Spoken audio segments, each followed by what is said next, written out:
Hey, back again with another meeting of the minds with the Factual Actual LLC and the Better Way Fellowship, where we Mhm. believe a healthy mind seeks out a healthy body and both creating a wonderful lifestyle where our Creator can make its home. I'm Dwayne, and I'm going to turn this over to the founders, Dwayne Jr. and Chris. How y'all doing, everyone? What's going Let on? me let go ahead, Christopher, get it in. I'll tell you what's going on. Uh, uh, it's nice to be back here. I don't want to use that word. It's uh, it's great to be back here again. You know what I'm saying, with everyone, especially you know what I'm saying to get out there and talk about what's going on in the world. You know, today I want to go more into the Hegelian dialectic. You know what I'm saying, the problem, reaction, solution that the elite, that the haves use to manipulate the have-nots. Um, I guess I wanted to go ahead and jump right in and get started with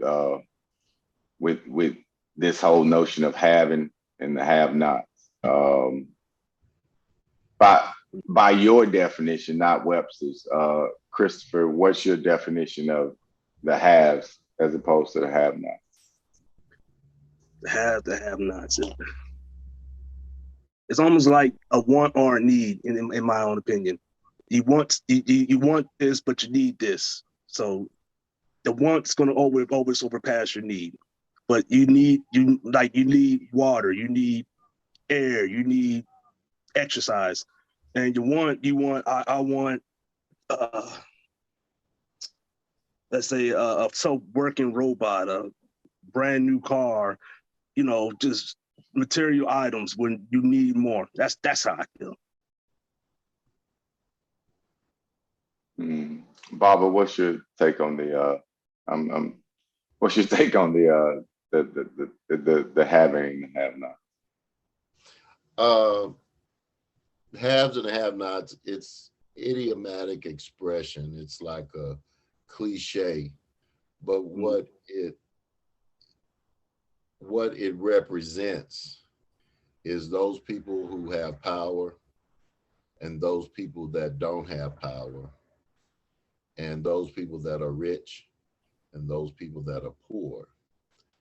And the facade that people who think they have power and they don't really have any, and those people who are very impoverished uh, have more than those people that have a whole lot of material. Uh, and then there are those people who the quality of their existence is really really poor, whereas in the same society, people who've done nowhere near the amount of put in near the amount of effort, and they enjoy a certain amount of privilege and a certain amount of say so over the estate of those people that do not have. So when we say have and have nots is a catch all expression to cover what I, for many, many, many, many, many years in the Christian faith, talk about a golden rule. Well, what I've come to understand about this Christian golden rule is not uh, do unto others as you would have them do unto you. That's an ideal. In actuality, the golden rule is the one with the goal makes the rules. Mm. I Like, was uh, I was thinking about well, I was thinking about yeah, they make the rules. They have the power, and the knots don't. And we think we're in the middle, but no, you not. You know what I'm saying? You're a cog in the wheel. I guess it's one of those terms. You know what I'm saying? You ain't the one that's selling the product. You know what I'm saying, and making the money. You're one of the many pieces in order for them to make the money. You just don't. Yeah. I definitely agree. They use that one, because there's no need I mean, if you just look at the amount of billionaires in the world, there's no need to have rich and poor people and middle class people, all these classes, this grouping and stuff. That's the problem that they create. And that's what I want to get into with this Hegelian dialect. That's the first step. One is to give them that problem, and here's the problem, that you're poor, you know what I'm saying? So now they wait for your reaction. And then, I ain't got no money. I can't feed my children. I can't pay my light bill. All these things come up. Fear sets in, scared, anger, you get emotional, and you're not using necessarily your righteous mind to make decisions at that point. And that's where they want you to be. And then here they go. They offer you a solution. I'm gonna give you a prime example. Here's the solution. Yeah, we're gonna give you Section 8 housing, we're gonna give you food stamp, we're gonna give you all this assistance, ma'am. But if that man ever try to be a father and come in the house, we're gonna cut all that shit off. Do you accept? But right now you ain't got nothing. You know what I'm saying? Because they put you in a situation where you ain't got nothing. They made you poor. That's the Hegelian dialect. That's that problem reaction solution that they use on us, that I kind of want to go with. As far as the rich and poor. What do y'all think about that, Jim? Scare a person long enough, they'll eventually cave into anything. I'm with you, son. I think, if we talk about rich, poor, have nots, it's such a big subject. But the thing about it, you can pick any point of it, and you can open a discussion on the disparity between those that have say so and have power and have plenty over those that just do not. Public housing, you name it. A system for a whole paradigm for keeping poor people in their places and not to disrupt the lifestyle of the quote haves. You can find that in all aspects of society. And that has existed since the first person had a little bit more than the other person did. And I really believe that the civilizations before us understood that. Now, whether they manipulated that for some people to have more than others, I'm sure we didn't get to where we are overnight. But I happen to believe before, say, one of the first cataclysms, there was this society of high learning people that had no use for the technology of the day, and yet life fared so much better. And it was across the board for everybody. But then, things happen. So pick any aspect of this, and you're going to see that same paradigm in all facets of what we call life. That's why I have recluded myself on the study of poverty more so than any other subject these days, because I've been trying to find that great truth in my life, like so many other conscientious people do. And it keeps bringing me back to this place. If one person is poor, then we're all poor. I believe that. And you can call that philosophical, you can call it theosophical. I don't care. But if one person is a slave, then we're all slaves. Because contrary to what the top 1% want us to believe and what they fooled the others into believing, they think it's supposed to be that way, that power rests in the hands of the few, and we all better know our places and hop to.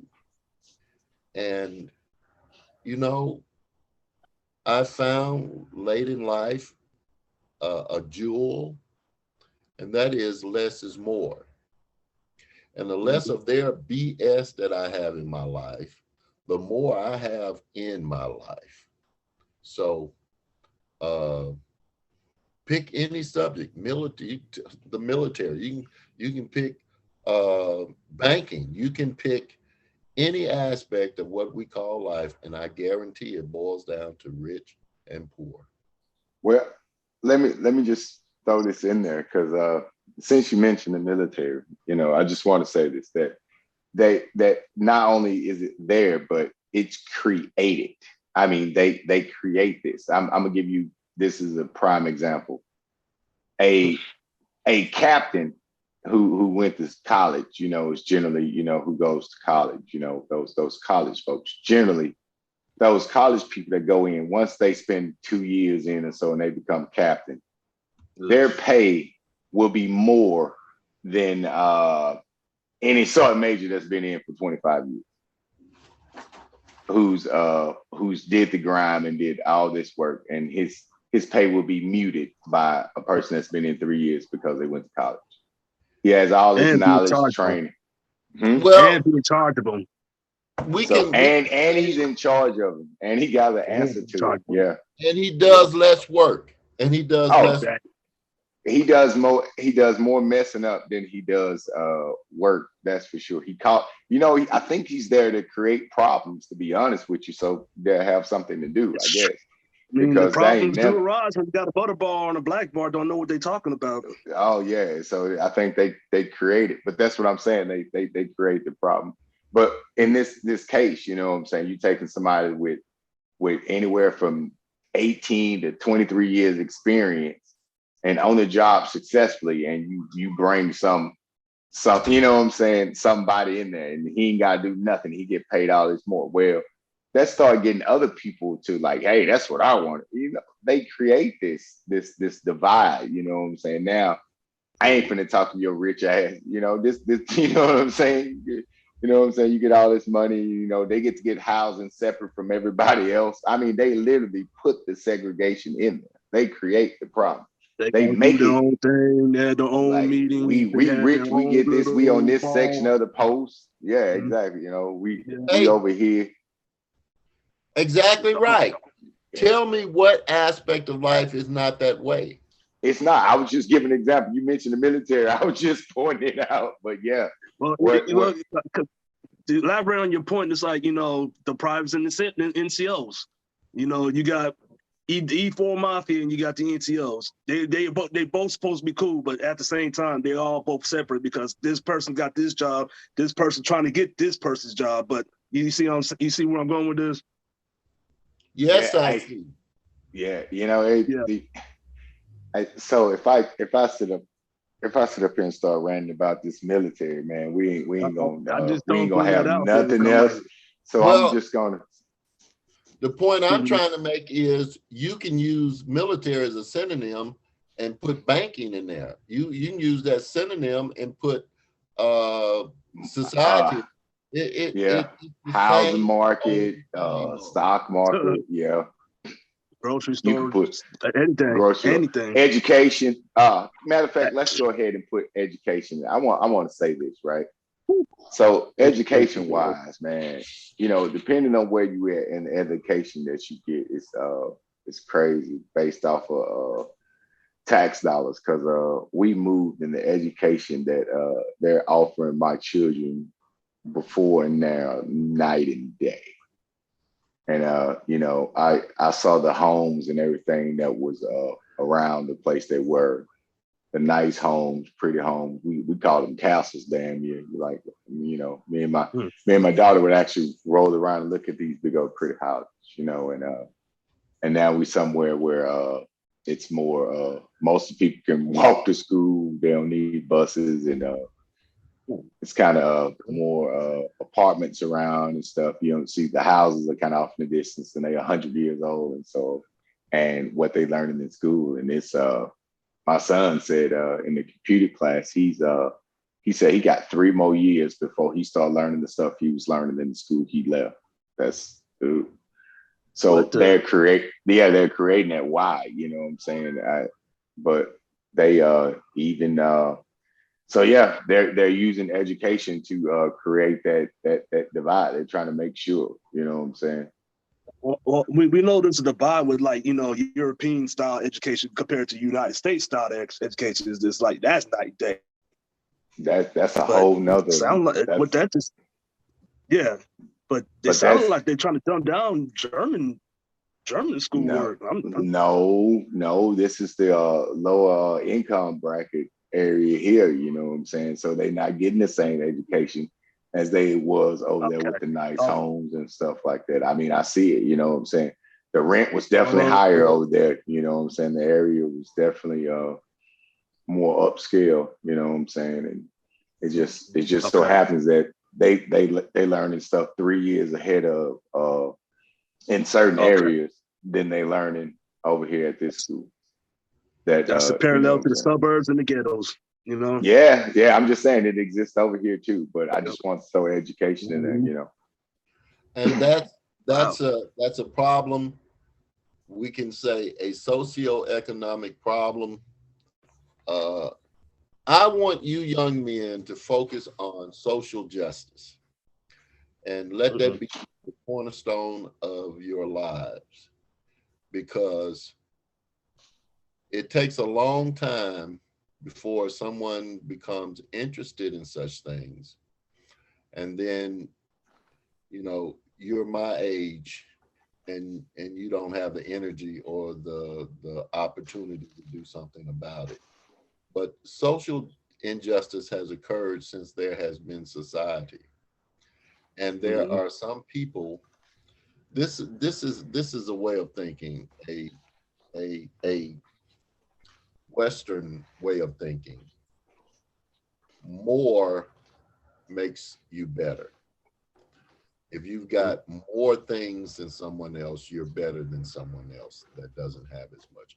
If you're bigger and stronger, then you are better than the person that's not as strong. If you've got more money, then you are better. And there's a preponderance of Western thinking in who's the first, who's the best, who's who's the highest. They it is a society or a way of thinking that keeps everybody in competition. Sir, But Bob, the top 1% are not competing for anything. They're just sitting around watching you and saying, man, we got a good game going. This is a good game. Bob, I got a question for you.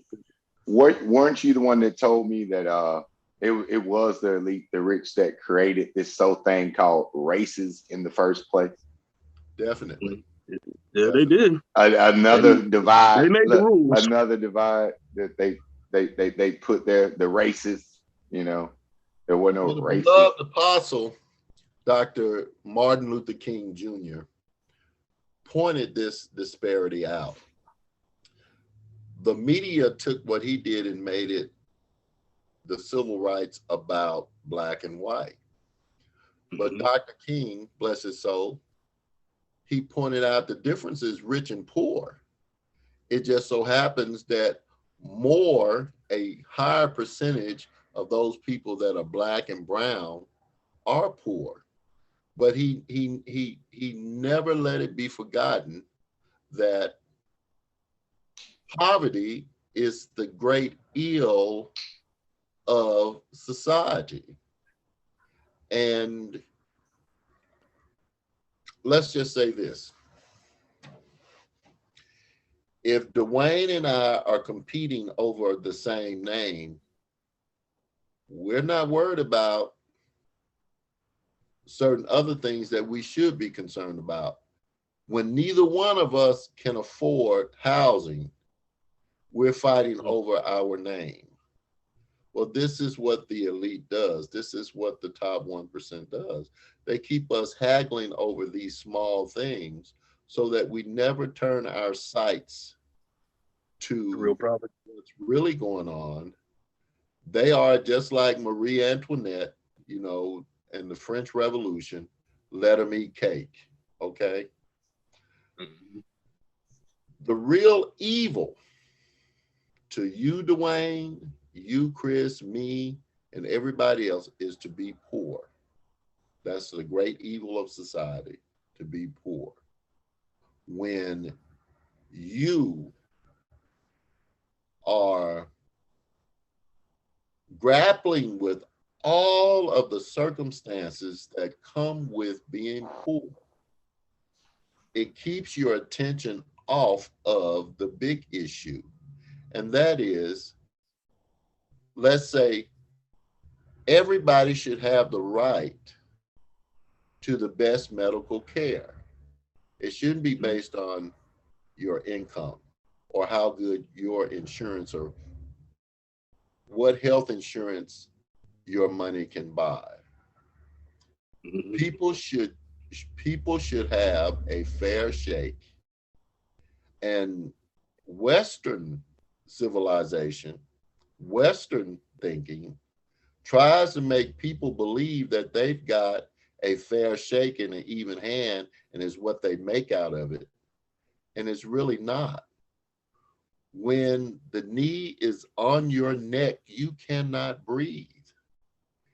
And you've got your knee on my neck, you've got my hands handcuffed, and you're telling me, get up. When there are three men on top of me and I can't breathe. And you're telling me, well, you're not breathing because it's your fault. Well, You chose this. I'm telling you, I'm we That's, we're in this, what we started this conversation about. Not only have we been given the topic, we've been given the sides in which to take. the whole. But the It's all a real script. side is totally ignored. The elephant in the room. exactly. It's a You big one that just walk have around, not nobody saying nothing. It's pink a person that makes in more polka Could dot. be blue. than Solomon. No, there are people that believe that this is right and it's not right. We need to see this and stop saying it. There are people who make more money than God, believe that they should have better health care than you if you are just a working class stiff, or if you're John Q. Public. You know, Well, well, that's the end game. But you know what they actually do is what they'll give you is a rapist, a murderer, or a pedophile. Mind you, they all them things, but that's what they'll give you and say that doesn't need a you know what I'm saying? Do they deserve a heart? You know, if he an alcoholic, does he deserve a liver? He's just gonna mess it up, you know. And what they do is they bully everybody in their group, and it turns out to be that same thing. They're able to create their vibe. They just won't say, "Hey, you the average man" or whatever. You know, that's not how they portray it in the media. Anything, you know what I'm saying? They'll go up there. You know, This is this is just an example. I don't have any. I'm not putting any dog into this fight. This is just an example. Like one I saw was they was talking about abortions, you know, and what the person said was so you're trying to tell me that somebody that's raped should keep the baby. That's just so messed up. But you know what I'm saying, in its sense that somebody's been through this trauma and you're gonna use that as an example to for every situation, you know, and then that's what they do, man. They it was I, What it I sounds like would to me, think you somebody. want to stop it. I was gonna say it sounds like somebody being emotional with the conversation, and then you try to talk some logic into them, and they're not gonna listen to that. They're so wired to what this media said or how they feeling in their feelings. You know what I'm saying? Exactly what that media said when it ain't really they Mm-hmm. freaking business. And I think that is something And that should be a choice that should be made between your opinion ain't necessary in the first place. That's the exactly. first thing. And second of all, you basing it off of something that you got off that television makes it 1,000 times worse. You know what I'm saying? Because I don't know. They might be worse than politicians. You know, we always say, you know, you can tell a politician's lying if his lips is moving. You might need to include them where the media might be worse. You know what I'm saying? Even when they lips ain't moving and some shit on the screen, they still lying. It's like, When yeah. the media is the school teacher of the rich and wealthy. The media is what is used to indoctrinate. I'll give you a study, and then I'm going to go to something else. But one study was made back in the 50s. There are people who were living in shotgun houses and leaky roofs and in the back of the cotton field, and shoes had holes in them, and uh, most of the people sleeping on the floor, or they're sleeping 4 to 5 to a bed. Like, I mean, some abject poverty. And these folks went to work every day. Okay. They didn't have air conditioning in the summer, barely had heat in the winter, but everybody had a television. Mm-hmm. Everybody, no matter how poor you were, you had a television. No matter, uh, you could only afford to eat twice a week, but you still had a television.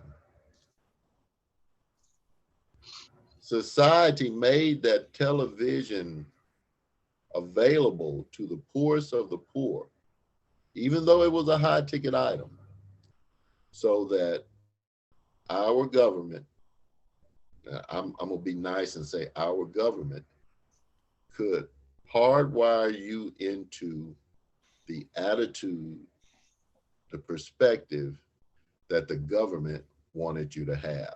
Now, I say that nicely, the government, but when the government is controlled by those people that are very rich and powerful, then is it really the government?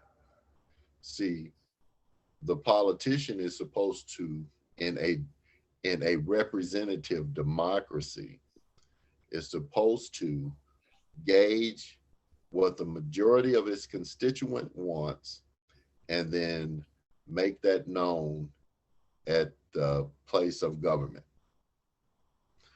And yet it works backwards. It's the person that's in the place of government that lays out the agenda and the script, and it is their job to Mm-hmm. take the place of government to its constituents and get them to feel and think the same way. This government is owned by its corporations. And Mm-hmm. if you want to know how, I don't have to tune in to C-SPAN to see what the government is going to do. All I have to do is gauge what the corporations around the world want. And in case you don't know, I'm sure you do know, the military is owned by corporations, not by the Pentagon. Mm. Where the Pentagon's owned by a corporation too, same difference. But yeah. Yep. Well, Yep. The way the military's been going in this past year, what I've seen. it's always Uh, been that way, young man. It's the chief, the I'm chief, just kind of glad I'm the out now. chief politicians are the ones that organized the Revolutionary War. believe me. Yeah.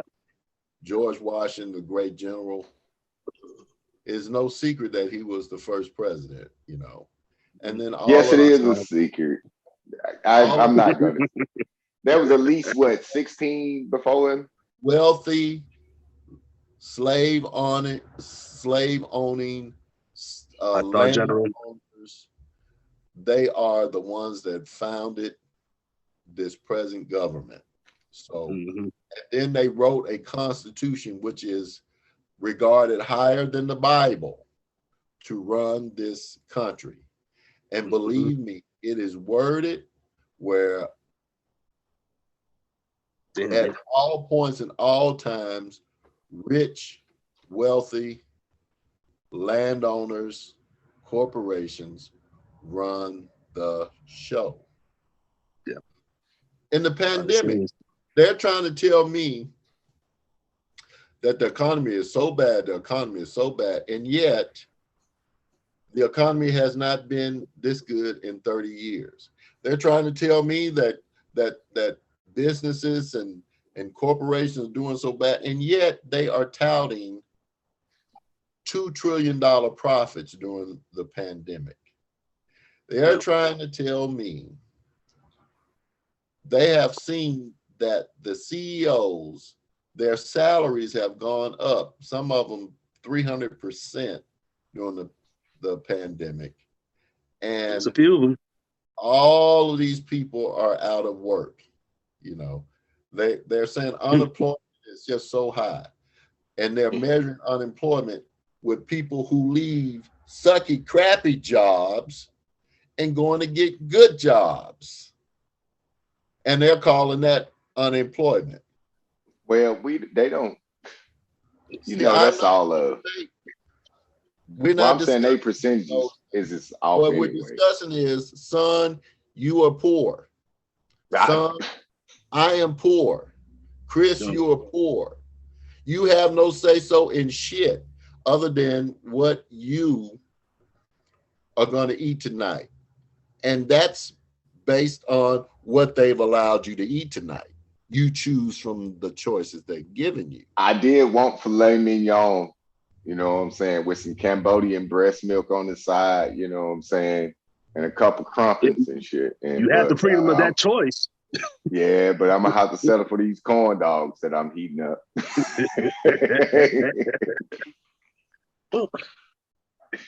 I think social injustice should be the ultimate goal that our organizations are working toward, and we can do very little now. But if we speak loud enough, there'll be enough people that'll get on board with us.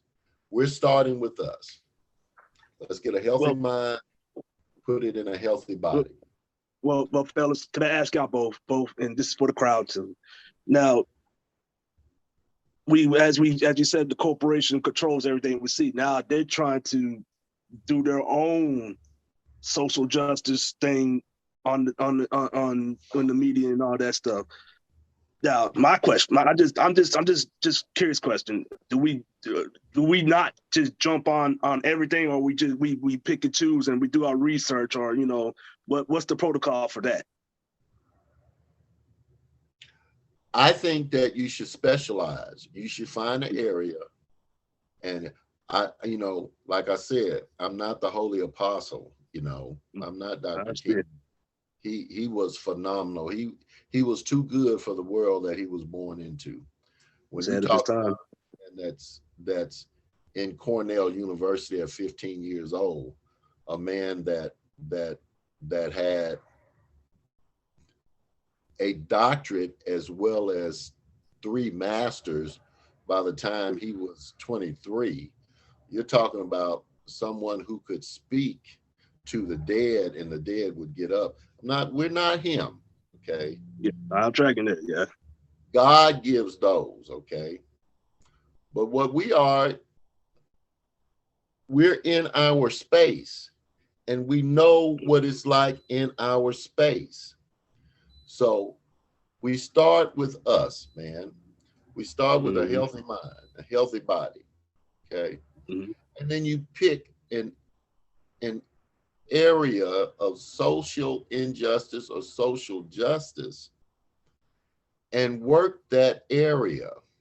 And then you got your specialty, Dwayne has his specialty, Chris has his specialty, I have, and then when you've got, 1,000 people with their specialties, you become a broad stance on the injustices of society. And I'm saying, like anybody else, if you work hard, then you should have. And I don't think a person who works less should have more than a person who works harder. Yeah. A person who is more self-disciplined is going to gather an advantage over a person who's not disciplined.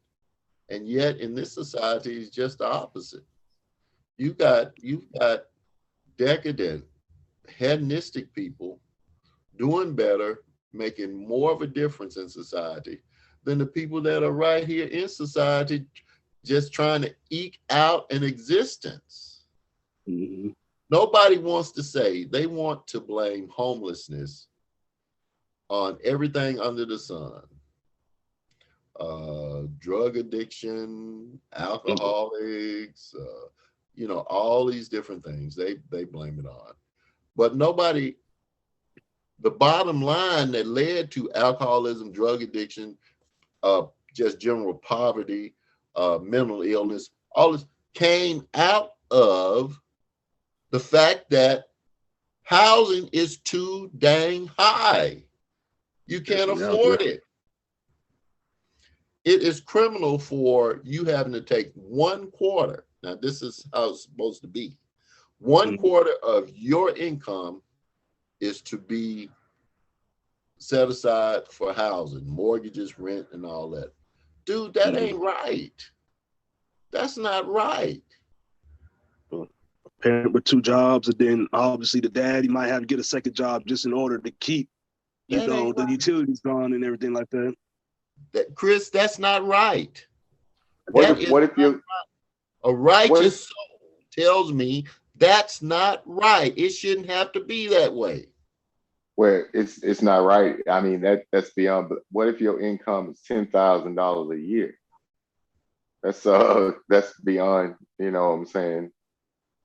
A quarter of that. You know what I'm saying? How could you live? But it's the same if it was. You know what I'm saying? If it was more, it's just not right. That's absurd, man. I tell you, in this society, I'll tell you something else that's not right. Only $10,000 a year is not right. Poverty. Now this is in the great old US of A. If you make less than $30,000 a year, you are poor. Below the poverty line. $30,000 a year is basically $15 an hour. If you make $15 an hour, working 60 hours a week, and you make $33,000 a year, you're $3,000 over poverty. Divide 3,000 by 12. Yep. Your disposable income is what? That means the media is bombarding you with all of these fast food restaurant commercials, all these flashy cars, and they're not telling you about what I want to say. They're not advertising the soup line, buddy. They're advertising the various restaurants. What happens? The media has told you you're supposed to be able to eat at Applebee's when you want to, or you're supposed to be able to eat at Benihana's when you want to, and telling you all of this. And so The anxiety that comes over you when you can't do that forces you to make some poor choices. One is, well, I got a credit card. Okay. Yep. Yeah. Oh, I can do some overtime. You know, uh, the media puts everything just beyond your reach so that you enslave yourself. You get on the grindstone. You've got all these businesses that failed during the pandemic. They're businesses that shouldn't have been in existence anyway. If the pandemic ruined your business, you shouldn't have had that business to begin with. That's like telling me you're a soldier, you go to war, you lose a finger, then you ought to just go commit suicide. That doesn't make sense. Doesn't, but you'd be surprised. Now, you I can can't have just agree with that. I can't agree with that. I think that they didn't want you to have that business, not necessarily you weren't supposed to have it. I think a lot of people. I think when you're in certain things and they didn't scared all your goddamn customers away. You know what I mean? How you gonna maintain the business? That ain't fair. That wouldn't be a fair assessment to say that they ain't deserve their business. I think a lot that, of people were robbed of that. that is not the case whatsoever, son. I hate to tell you. You're looking at that on the surface, and that's how it appears. But deep down, there are so many businesses that are in existence that shouldn't be anyway. And that's the bottom line. Okay. They shouldn't be there anyway.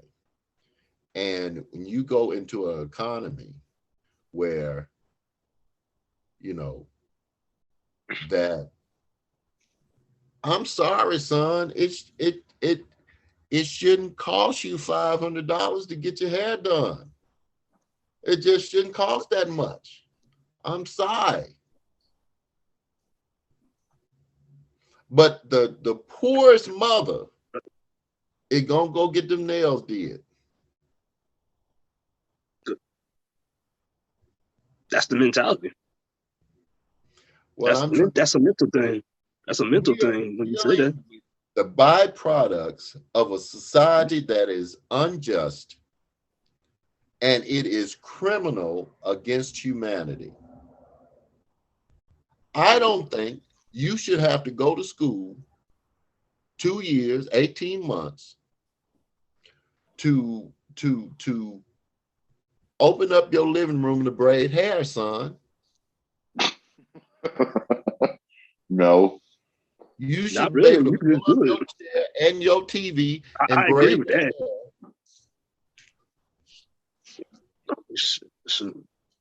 Yeah. yeah, We Yeah. are feeding.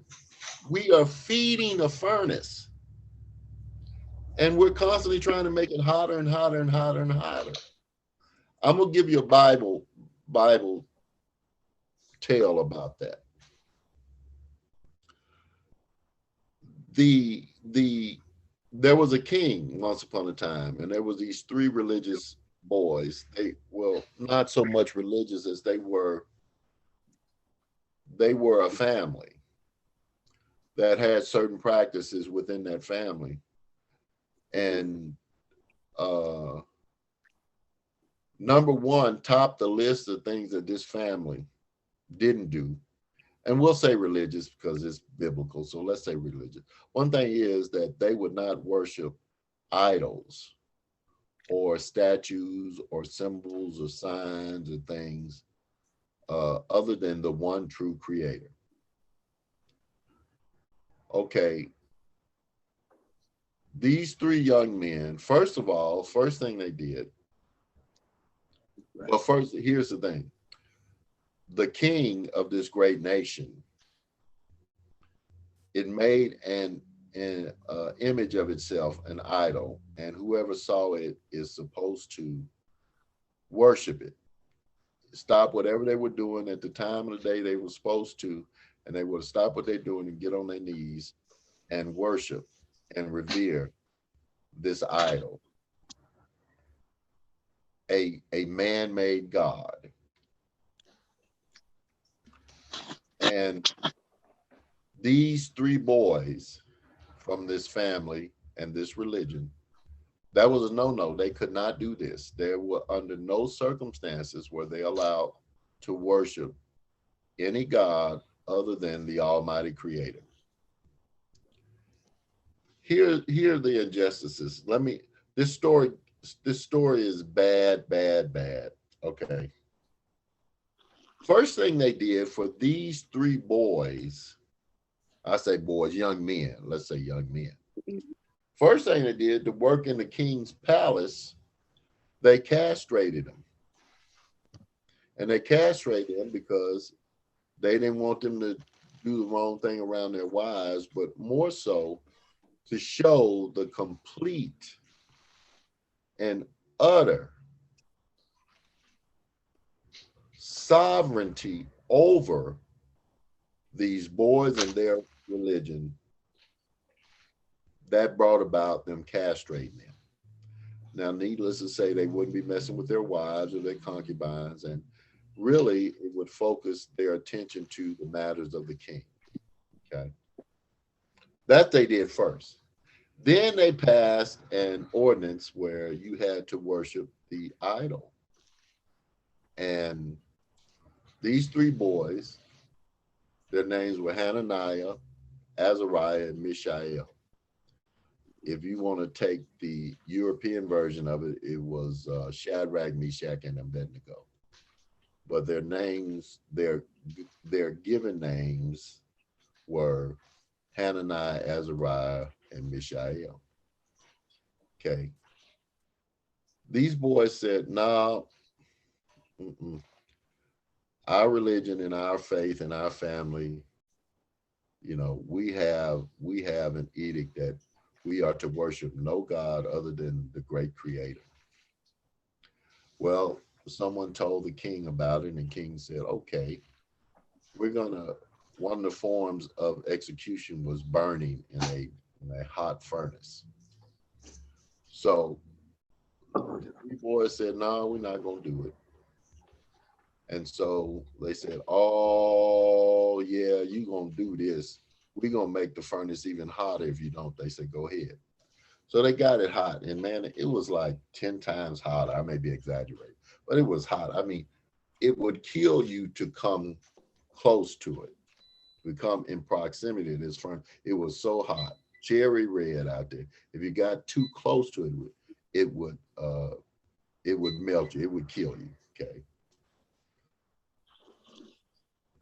The king said to these, this is your last ultimatum. If you don't worship my idol, we're going to throw you into this furnace, which is 10 times hotter. And do you think that your God is powerful enough to get you out of this furnace? Now, I'm going to go into a lot of supposition and paraphrasing as to what they said, okay? They said, hell no. Hell no, we're not doing it. We've had to take all this stuff you did on us up to the point where you castrated us, man. You took away our manhood to show your sovereignty on us. We are drawing a line right here. You ain't getting nothing else. It'd be better. I tell you what, whether or not our creator would deliver us is not the damn issue. The deal is we told you we are not worshiping you who has done all these atrocious things to us and tell you God. It would be better to go in the furnace. So if he gets us out, you know, that's his prerogative. But this ain't about him. This is about me and you. I'm not doing it anymore. Kill me. The story ends like most Western stories do. The boys were put in the furnace and they were walking around chatting and you know, telling jokes one another up in there. And it looked like a fourth image was in there, and they said it looked like an angel walking around with them. So the king says, okay, that's not going to work. Bring them out. When they came out of the fire, their clothes didn't even smell like they had been burned, no smoke in it. The only thing that was burned inside of that furnace was what had them bound, what had them, what you call it, apprehended. All that burned off. And they Arrested. came. And the king said, well, your God is better than my God, and is definitely better than me. Your God, we through messing with you and your God, because your God is obviously more powerful. Okay. Mm. Why did you tell that story? When they talk about the devil's gonna get you, you know, here's my answer. What is the devil gonna do to me that your society has not already done to me? You've taken away everything. You subjugated us. You bound us. You put your sicknesses and your diseases on us. You took away our manhood. You took away our womanhood. You took away our God. I mean, what's left? If What one is they looking for? if one person out of privilege enjoys the basic things without having to go to the poorhouse for them, then I should have those things too. And there are people that are working a whole lot less, that are enjoying all these wonderful privileges, and they're enjoying it when I'm working twice as hard to be poor. That's a crime. That's an injustice. And that's the point I'm trying to make. The culprit is there in every aspect of society, every aspect of it. You know, you have the same politics and religion, you know. So, so should you start? What do you think would be this start? Should you start with what part of this social injustice is so much, Pop? I mean, what would be your start as far as this? Where you In see yourself? case you guys have not seen this, we have started with us. Healthy mind, Mhm. healthy body, healthy lifestyle. When we have a healthy lifestyle, we make a house that our creator will live in, and our creator will take our less and make more out of it. Then what do?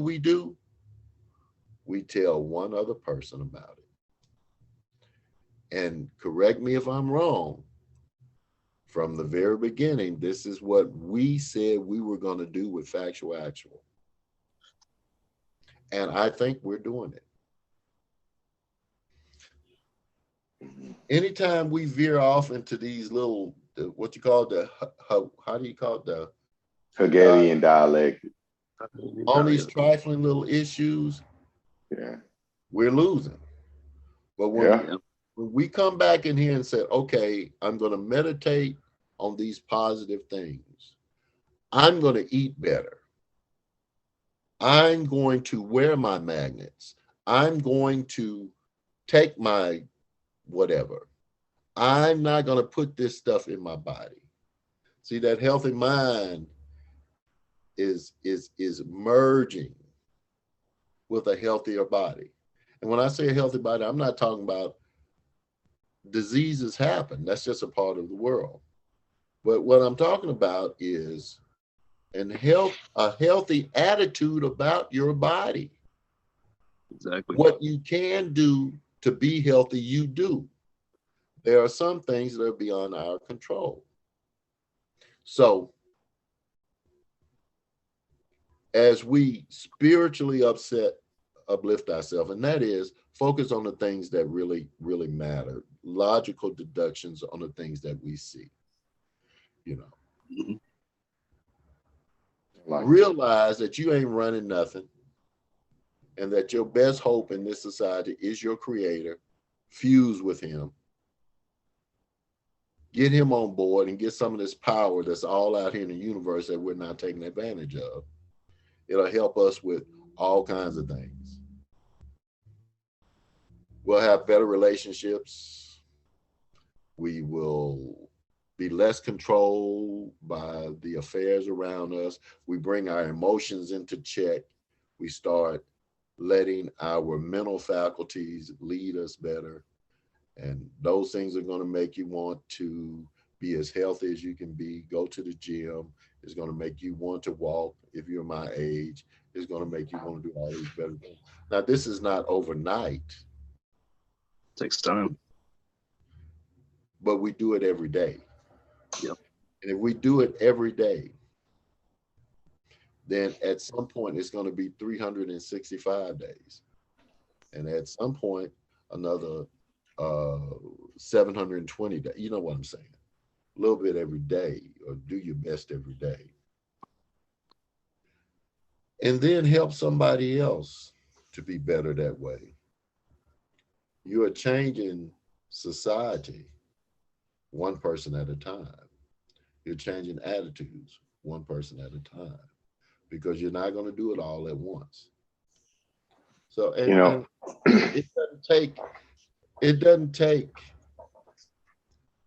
we have some great men to be great examples to look to, but not everybody can be those great examples.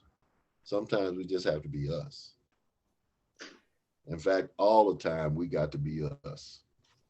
And that's what I'm saying. Man, man, keep some singles in your car. You see somebody asking for $1, man, a dollar ain't gonna kill you. Give somebody $1 that's asking for $1. You know what I'm saying? they might turn around and ask you for two. I'm sorry, a dollar ain't really that. Well, it's They, not much. if it's a quarter, that means they got to meet them many more people to go get that beer. But Yeah, either way, Yeah. true. but 1 in 100, that's a sandwich. Somebody's gonna want a sandwich. I got out. I keep these survival ponchos and these survival blankets in my car because I stepped out in the cold one morning. Gee, it was cold, man. Mm. That's weird. I can't house the poor, but there's somebody cold that I may be able to give a blanket and a poncho to when it's freezing rain. No, that one Yeah, thing. I'm not trying to. I'm not trying to solve homelessness. I hear you. That one Just one thing person I at a time. felt, it was intimate to me, and I said nobody should be this cold, man. Wasn't talking about this guy was sleeping on the street with nothing on, man. It was 20 degrees and the wind was blowing. And man, I went right out and got some clothes. That touched me. But mm. that's not unusual for me because I started a ministry, 4 years Mhm. ago that Practice. yeah, but this thing. So this is what I'm saying. Social injustice permeates into everything that we're going to talk about on our show. Military action, you know, everything we talk about is about social injustice and social justice. I want to show you this video on the ratchet effect. I've talked to my son about it. I was able to pull it up. Mm. With the time remaining, I don't know if I can get you to see it. So I'm just going to explain it to you. You know, Okay. the whole facade that America has two parties or three parties, that's just one big lie. It's just Yeah. one party. It's all the same agenda put forth by the corporations because the corporations give the same amount of money regardless to their political political party. And the way he explained it, it was a ratchet effect. Everybody knows how ratchet works. When you set it, you turn it to tighten. But when you go back, it ratchets, and then you tighten it and you tighten it.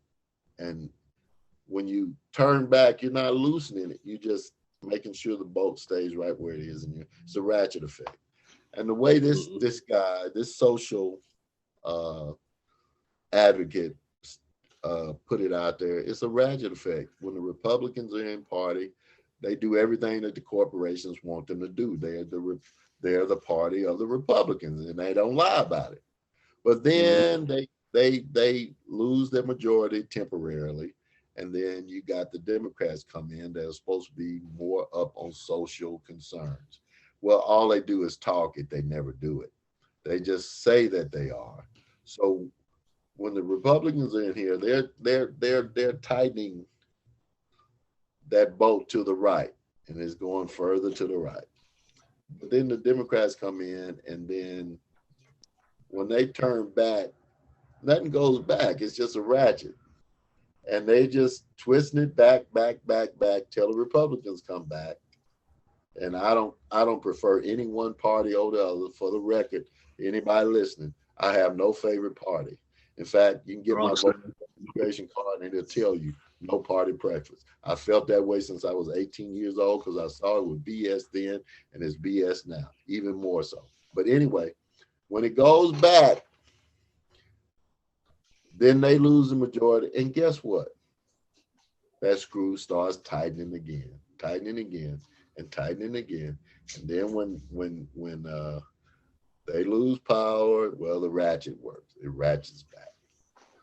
I'm that type person that I don't, the way things are now, the only thing that we can stand up for and be legitimate would be is social reform and social justice. Everybody, it should be fair, man. I'm not asking for more than what I deserve, but I don't want to get less than what I deserve. I just want to be treated fairly. Fair across the board. And that's not happening. That's not in this world we live in. It ain't gonna happen. Well, it can, but no, not really. Well, I would say that I do like your analogy of the ratchet. I just feel like that ratchet might. I think it works a little bit different in my eyes. I do see the concept. I would just see it that it doesn't matter whether it's Republican, Democrat, or Libertarian. They always, either one of them is always working a ratchet for it to get tighter.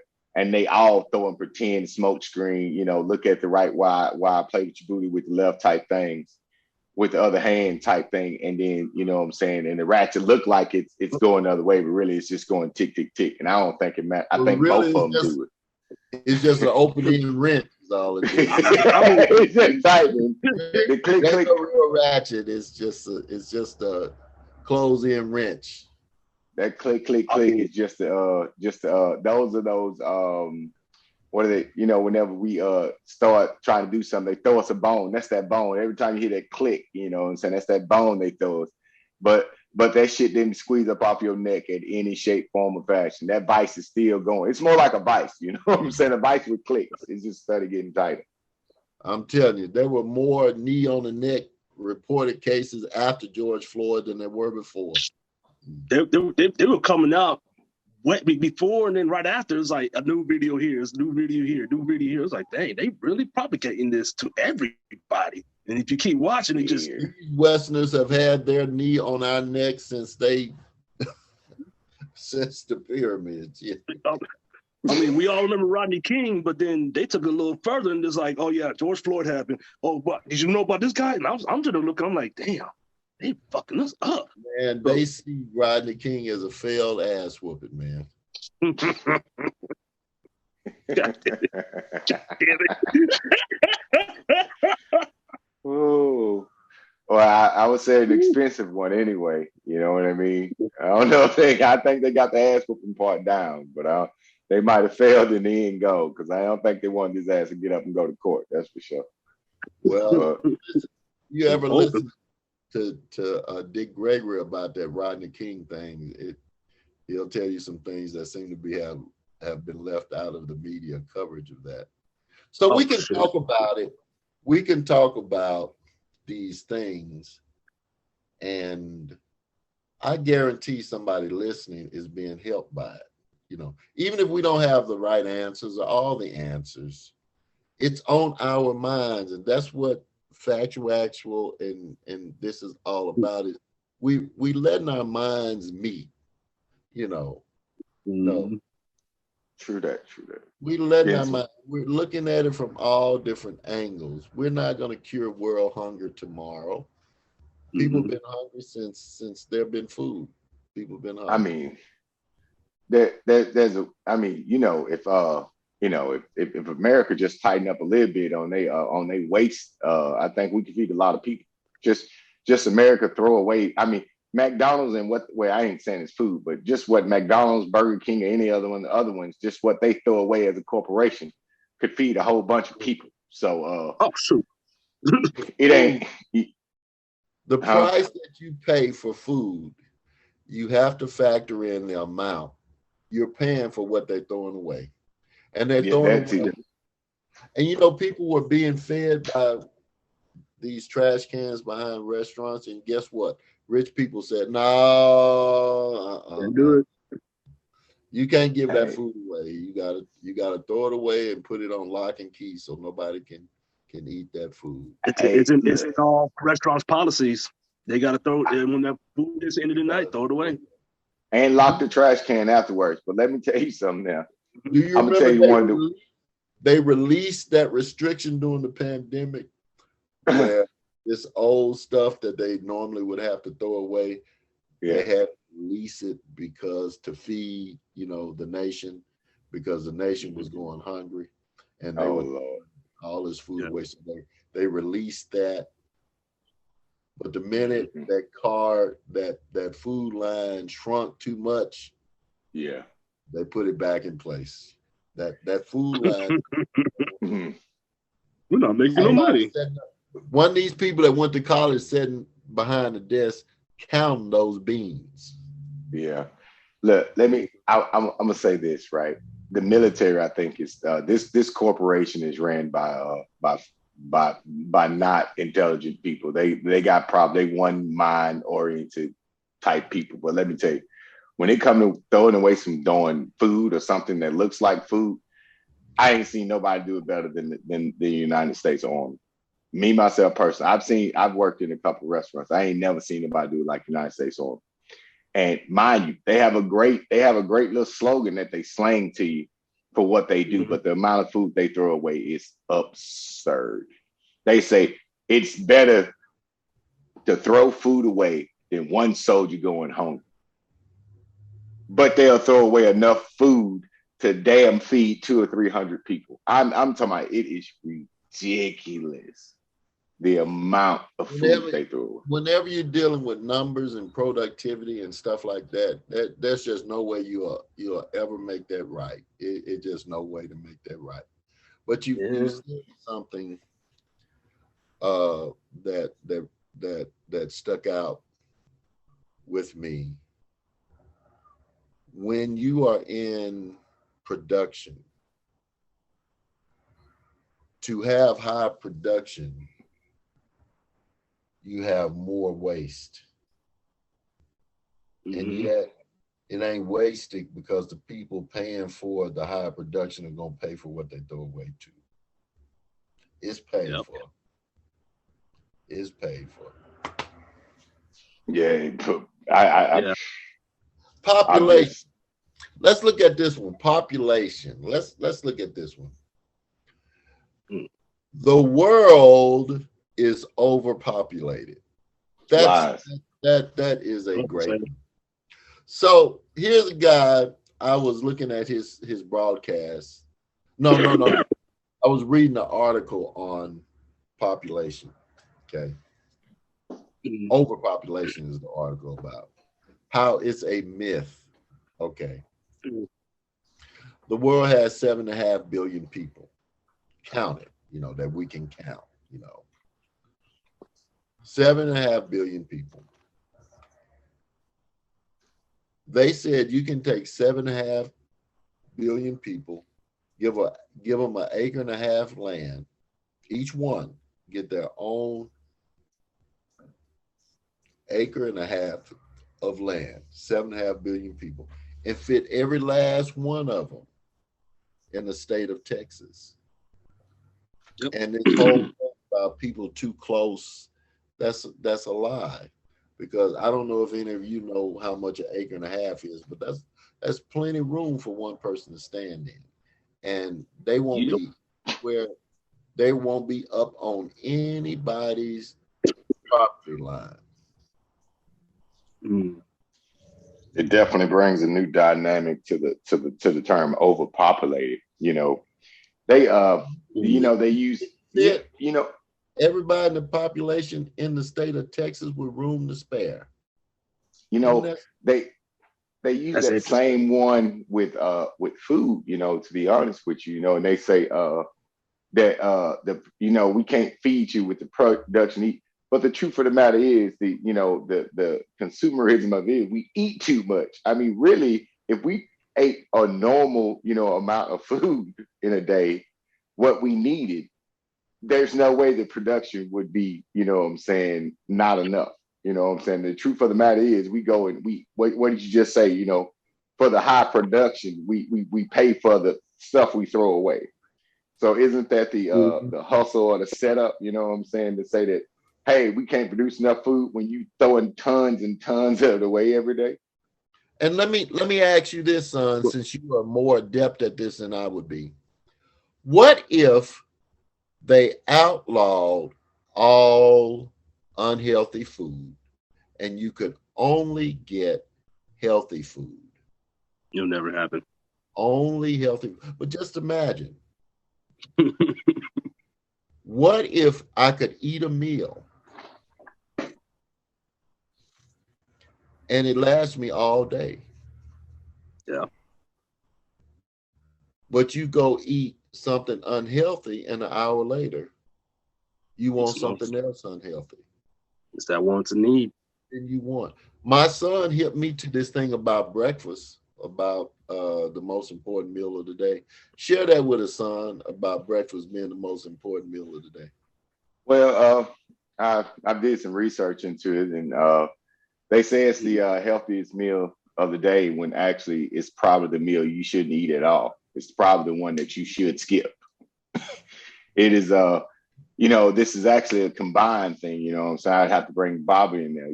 He the one that put me down the path. He said, son, breakfast was just a way for them to sell some bacon, eggs, and milk. You know what I mean?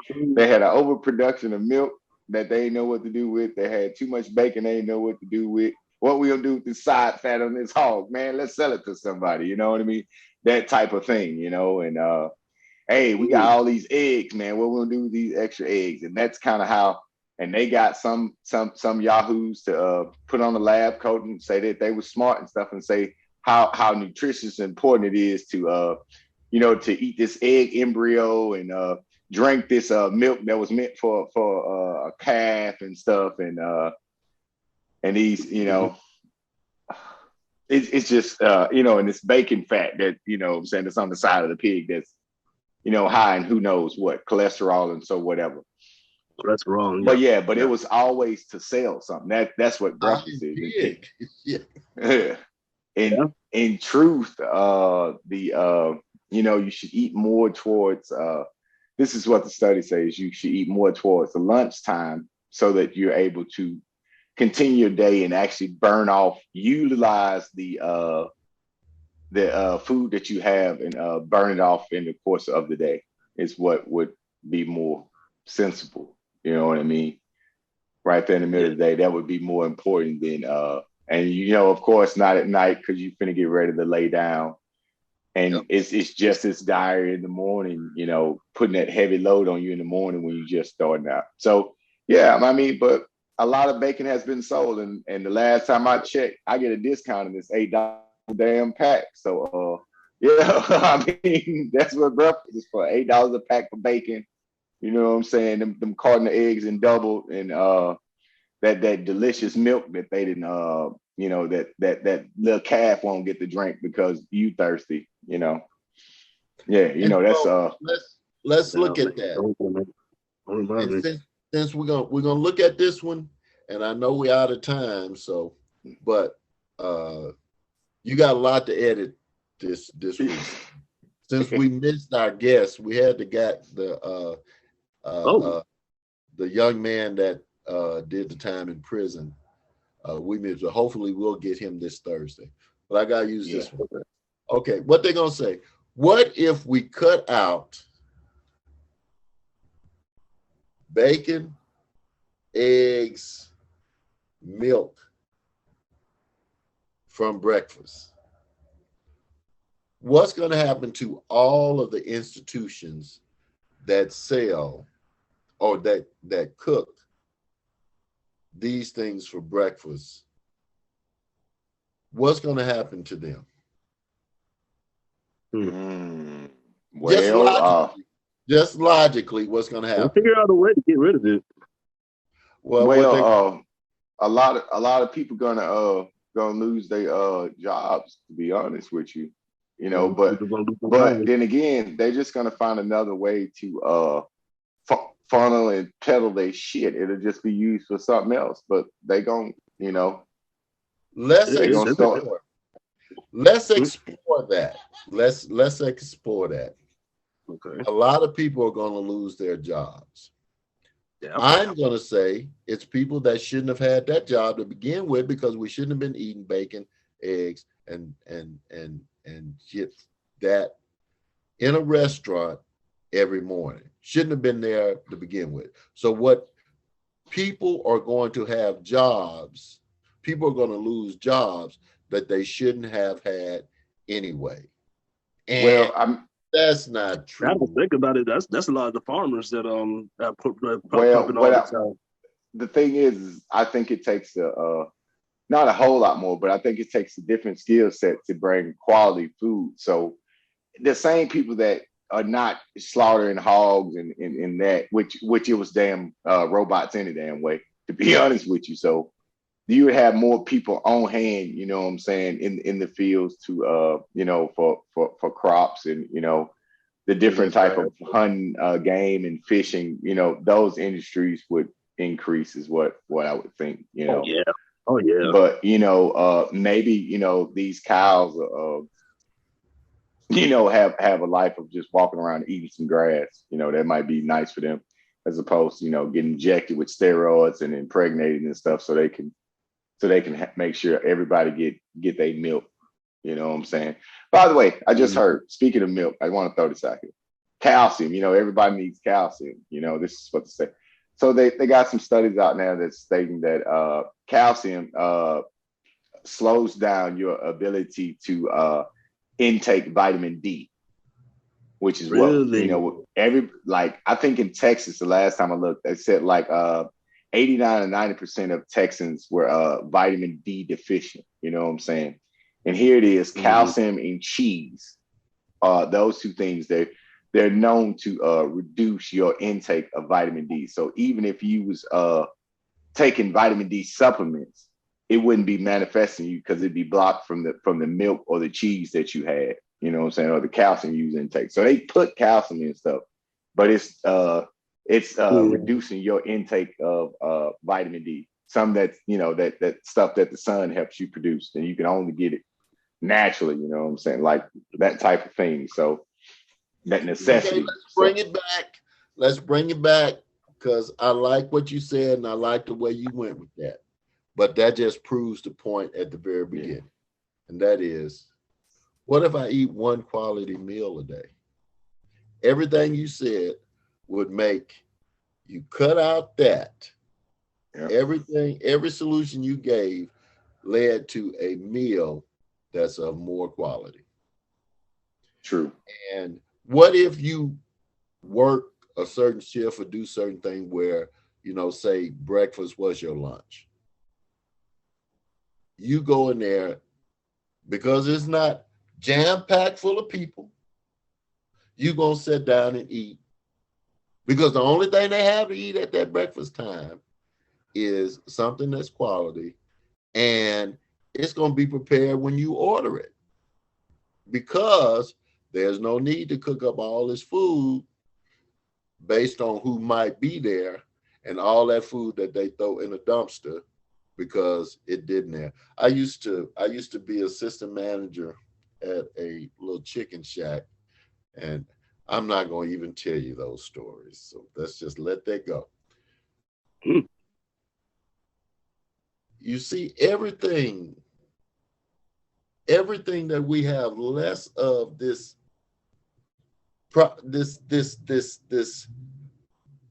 propaganda saying that we need increases the quality of existence.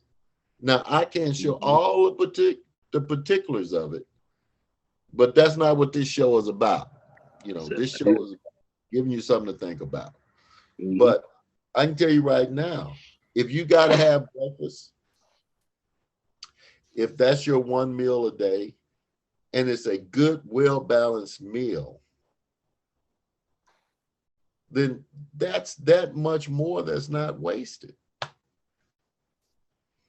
True. I could agree. I agree wholeheartedly. You know, I'm not saying that I've done that. You know what your example, but I've done it before where I eat one time in the day, and maybe eat some snacks in the afternoon. And that was it. I didn't need nothing else. Give you another example. I'm too many examples. I'm just saying we've got too much to talk about, and it all boils down to rich and poor. But my son will tell you I started trying to eat better, and I went to a paleo diet. Supposed to be the meal that our ancestors ate.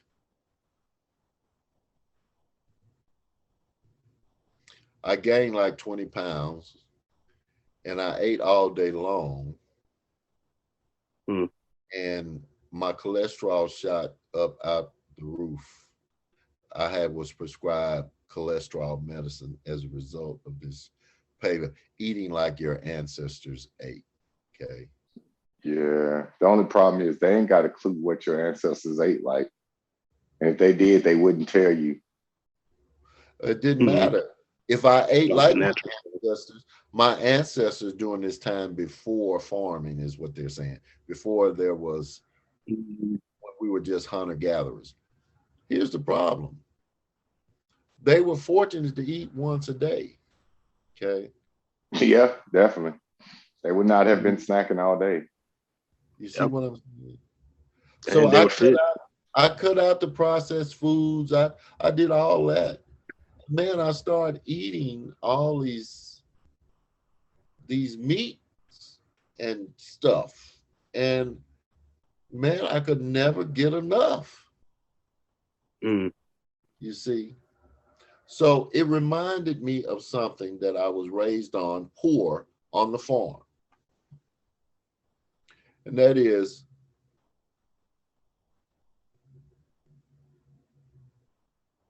my grandmother fed us food so that we wouldn't be hungry, because we weren't going to eat 3 times a day. Mm-hmm. Since I've been off of it, of course, I eat a lot less, and I'm rarely hungry. But when I was on the paleo, I was hungry all the time. So that's just my personal thing. I'm not saying this for anybody else. For a lot of people, the paleo work. Go ahead, have at it. But I'm just saying it wasn't my thing. And we all have our thing. You know, we know what works for us and what does not. And the creator. Yeah, I would say that we know what doesn't work for sure. So those things that we know that doesn't work, we shouldn't keep doing them. I would at least throw that. I can't say that we always know what is right, but we definitely know what's wrong, and we did it enough. You know, let's not be like the insanity of the insane person and continue to do these things that we know bad, expecting a different result, because we're gonna, the result will be the same. You know what I mean? Okay. So, all right, let me give you a question. I got a question for you, and we're gonna think about this one. And we can end the broadcast on this, but I want to give you It's a topic for discussion. Mhm. Okay. And think about it. We don't have to answer it all now. Just when we come back together for our next meeting, we'll leave something for our viewers to think about over the week. Okay. This comes from the Bible. And there was this man. He was severe schizophrenia. The Bible says he had several demons, and I'm gonna use contemporary terms. I'm gonna say the man was schizophrenic. He was delusional, and he had become quite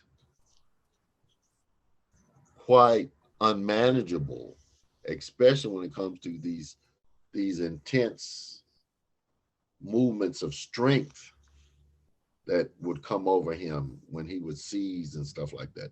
Anyway, Jesus was coming by, and I'm not really sure that Jesus didn't go seek that man, but they said he was passing by, and this man that was schizophrenic uh, approached Jesus, and he fell at Jesus's feet, in worship and reverence, as you know, this man recognized him to be of authority, and he talked to him. So this man had been, throwing himself in the water.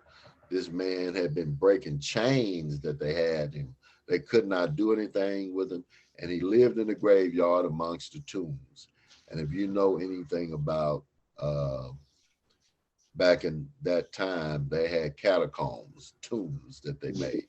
This man lived amongst the tombs. Anyway, so everybody went running and said, that Wild Joe, he done saw Jesus, man. Y'all better come and rescue Jesus. Wild Joe finna get on him. So by the elapsed time, it doesn't really say, but it was a few minutes. The whole crowd came in to see if they could save Jesus or what he had done to Jesus. Well, during the conversation that the man had while they were out going to get rescued, Jesus said, "Okay, schizophrenia, you gotta let this man go. You can't torture him anymore. Okay, he comes out of the matrix now." So the demons that this man supposedly had talked to Jesus and said, "Don't send us into nothingness. Don't send us into that black hole. There's a big herd of pigs over here eating. Send us into the herd of pigs." Jesus said, "I don't care where you go. You ain't got to go home, but you got to get the hell up out of him. So go to the pigs." So they go to the pigs. When the demons went into the pigs, the insanity, the schizophrenia, the overall mental deterioration hit them pigs. Those pigs ran off a cliff into a big pool, body, pond, river. I don't know. They ran and they drowned. Now, when they got to Jesus, they found that man that had been, sick, mentally ill, and demon possessed. They found him. He had his clothes on because he was naked up to that point. He was clothed and he was in his right mind. His sanity came back to him. Now, my question for the group to think about and give an answer: the pigs killed themselves. Why?